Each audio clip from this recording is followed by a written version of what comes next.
अस्सलाम वालेकुम। तो अब हम लेक्चर नंबर 3 को स्टार्ट करने वाले हैं, जिसमें हम पढ़ेंगे वेरिएबल और कांस्टेंट के बारे में। और हमारे पास फेमस जो वेरिएबल है, वेरिएबल के टाइप है, उसके बारे में हम पढ़ेंगे, उसमें फ़र्क हम बताएंगे।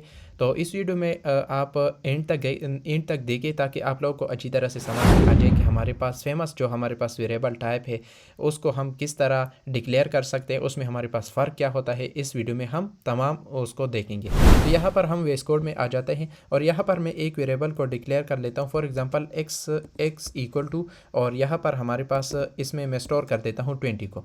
तो वेरिएबल हमारे पास वो होता है जो हमारे पास चेंज हो सकता है। ये जो एक्स है ये हमारे पास वेरिएबल है, और ये जो हमारे पास 20 है हमारे पास क्या है, ये हमारे पास कांस्टेंट है। और वेरिएबल हमारे पास चेंज हो सकता है और 20 हमारे पास चेंज नहीं हो सकता। तो हमारे पास मतलब वेरिएबल चेंज हो सकता है और कांस्टेंट हमारे पास चेंज नहीं हो सकता। ये हमारे पास सिंपल डिफिनीशन है वेरिएबल और कांस्टेंट की।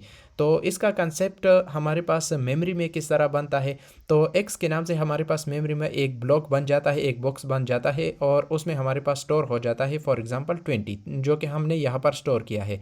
तो ये हमारे पास वेरिएबल और कांस्टेंट की थोड़ी सी इंट्रोडक्शन थी, तो इसमें हम ज़्यादा टाइम नहीं लगाएंगे। अब हम आते हैं कि ये मैंने आप लोगों को दिखा दिया कि किस तरह हम वेरिएबल को डिक्लेयर और इनिशियलाइज़ कर सकते हैं।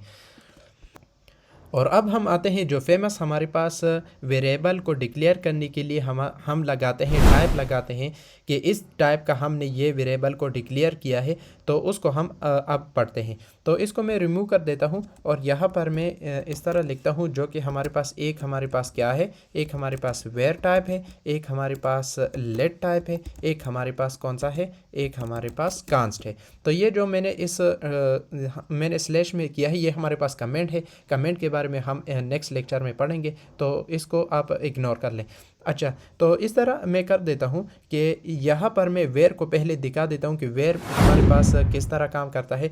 तो वेयर मैंने लगा दिया और यहाँ पर फॉर एग्जांपल कोई भी वेरिएबल डिक्लेयर कर लो, तो यहाँ पर मैं उसमें स्टोर कर देता हूँ फॉर एग्जांपल 3 को।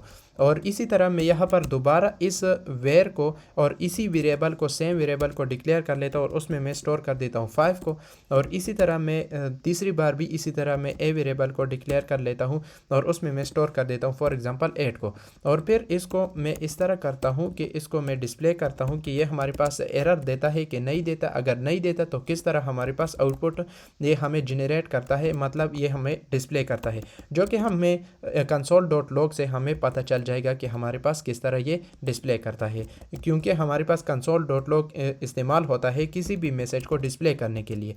तो इस तरह हमारे पास फिर डिस्प्ले हो जाएंगे। अब हम देखते हैं कि हमारे पास किस तरह ये डिस्प्ले करता है कि नहीं करता। तो ये आप देख सकते हैं कि हमारे पास अपडेटेड वैल्यू आ गई है। पहले हमने ए में 3 को स्टोर किया था तो उसने ये 3 को डिस्प्ले कर दिया, और फिर हमने ए में 5 को स्टोर कर लिया तो फिर 5 को उसने डिस्प्ले कर लिया, और फिर हमने ए में 8 को स्टोर कर लिया तो फिर 8 हमारे पास डिस्प्ले हो गया। तो इससे हमें ये पता चलता है कि वेयर के साथ कोई भी वेरिएबल को जब हम डिक्लेयर करेंगे तो उसको हम चेंज कर सकते हैं। तो ये हमारे पास सिंपल मीनिंग सिंपल वर्ड में मैंने समझा दिया और कोड के साथ भी मैंने समझा दिया। और अब हम आते हैं कि लेट टाइप के साथ हमें किस तरह वेरिएबल हम किस तरह डिक्लेयर कर सकते हैं और उसमें हमारे पास फ़र्क क्या है और किस तरह ये रिएक्ट करता है। तो यहाँ पर मैं लेट हमारे पास टाइप है और यहाँ पर कोई भी वेरिएबल मैं डिक्लेयर कर लेता हूँ फॉर एग्जांपल एक्स, और उसमें मैं स्टोर कर देता हूँ फॉर एग्जांपल 30 को। और इसके बाद इसी तरह इससे पहले जब हमने वेयर को डिक्लेयर किया था, हर एक वेरिएबल हमारे पास सेम था और उसमें सिर्फ हमने वैल्यू को चेंज किया था। तो उसी तरह हम यहाँ पर भी इसी तरह करेंगे कि लेट और फिर ये एक्स और सिर्फ हम वैल्यू को चेंज करेंगे। तो यहाँ पर फॉर एग्जांपल मैंने 23 कर दिया, तो यहाँ पर हमें एरर दे रहा है किस तरह, can not read declare block scope variable x. तो हम लेट के साथ दोबारा हम उसी सेम वेरिएबल को नहीं डिक्लेयर कर सकते।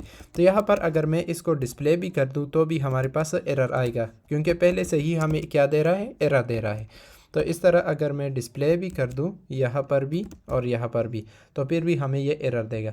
तो अगर मैं इसको रन कर दूं तो यहाँ पर हमें एरर दे रहा है कि लेट इज़ नॉट डिफाइन। तो हमारे पास यहाँ पर एरर आ रहा है कि वही हमारे पास एरर है कि हमारे पास ये जो लेट के साथ हम दोबारा उसी सेम वेरिएबल को नहीं डिक्लेयर कर सकते। तो इससे ये पता चलता है कि हम लेट के साथ, जब हम लेट के साथ एक वेरिएबल को हम डिक्लेयर करते हैं तो उसी वेरिएबल को हम दोबारा डिक्लेयर नहीं कर सकते। तो ये हमारे पास लेट था। और अब हम लास्ट टाइप की तरफ आते हैं जो कि हमारे पास कांस्ट है। कांस्ट से ही हमें वाज़ेह होता है कि ये हमारे पास कांस्ट होता है। मतलब जब हम इसको डिक्लेयर कर देते हैं, इसके साथ कोई वेरिएबल को डिक्लेयर करते हैं तो उसको भी हम चेंज नहीं कर सकते। फॉर एग्जांपल यहाँ पर मैं आप लोगों को दिखा देता हूँ, कांस्ट हमारे पास टाइप है। यहाँ पर फॉर एग्जांपल पाई, ये भी हमारे पास एक बिल्ट इन है। तो यहाँ पर कोई और वेरिएबल ले लेता हूँ। फॉर एग्जांपल यहाँ पर मैं लेता हूँ z इक्वल टू, यहाँ पर मैं ले लेता हूँ 3.14 जो कि हमारे पास पाई की वैल्यू है। अगर यहाँ पर मैं इस तरह कर दूँ तो भी हमारे पास ठीक होगा। अच्छा, यहाँ पर अगर मैं इस तरह कर दूँ पाई ऑफ 1, इस तरह अगर मैं कर दूँ तो फिर हमारे पास ठीक हो जाएगा। अगर यहाँ पर मैं कंसोल डॉट लॉग कर दूँ, कंसोल डॉट यहाँ पर लॉग कर दूँ और इस वेरिएबल को मैं यहाँ पर डिस्प्ले कर दूँ और इसको मैं कमेंट कर दूँ ताकि ये हमें एरर ना दे, क्योंकि यहाँ पर हमारे पास एरर आ रहा है। अगर एक को कमेंट कर लूँ तो भी हमारे पास फिर ठीक हो जाएगा, लेकिन दोनों को नहीं करना। तो यहाँ पर इस तरह मैं कर देता हूँ। तो कांस्ट हमारे पास क्या काम करता है अभी आप लोग देख सकते हैं। तो हमारे पास ये वेयर के थे, ये हमारे पास कांस्ट का था, और ये हमारे पास लेट का था, और ये हमारे पास कांस्ट का आ गया है। कांस्ट हमारे पास क्या काम करता है कि ये दोबारा उसी सेम वेरिएबल को हम दोबारा नहीं डिक्लेयर कर सकते। अगर मैं इस तरह आप लोग को दिखा देता हूँ कि कांस्ट पाई ऑफ 1, तो ये हमें क्या दे रहा है, यहाँ पर हमें एरर दे रहा है। अगर इस तरह मैं ना कर दूँ तो इस तरह अगर मैं कर दूँ तो भी हमें क्या देगा, ये हमें एरर देगा। तो 3.14 या फिर कोई भी आप इसमें स्टोर कर सकते हैं। ये यहाँ पर हमें एरर नहीं दे रहा है, लेकिन बाद में ये रन टाइम पर हमें यहाँ पर कंसोल पर हमें एरर देगा। तो इसको अगर मैं रन कर दूँ यहाँ से, तो रन करने के बाद यहाँ पर हमें दे रहा है कि असाइनमेंट टू कांस्टेंट वेरिएबल। ये हमारे पास क्या है, ये हमारे पास कांस्टेंट वेरिएबल है। तो कांस्ट के साथ जब हम किसी वेरिएबल को डिक्लेयर कर लेते हैं तो उसी सेम वेरिएबल को हम दोबारा वैल्यू असाइन नहीं कर सकते। ये भी उसी तरह का है जिस तरह हमारे पास लेट का था। तो इसका समरी में बता देता हूँ कि हमारे पास वेयर, लेट और हमारे पास कांस्ट किस तरह काम करते हैं, ये क्या होते हैं। तो मैं इसका समरी बता देता हूँ वेयर, लेट और कांस्ट का। तो वेयर हमारे पास क्या काम करता है आप लोग समझ गए होंगे, लेकिन मैं एक बार फिर बता देता हूँ। वेयर के साथ अगर किसी वेरिएबल को आप डिक्लेयर कर लेते हो और उसी वेरिएबल को वैल्यू असाइन कर देते हो, तो उसके बाद भी उस सेम वेरिएबल को आप दूसरी वैल्यू असाइन कर सकते हो।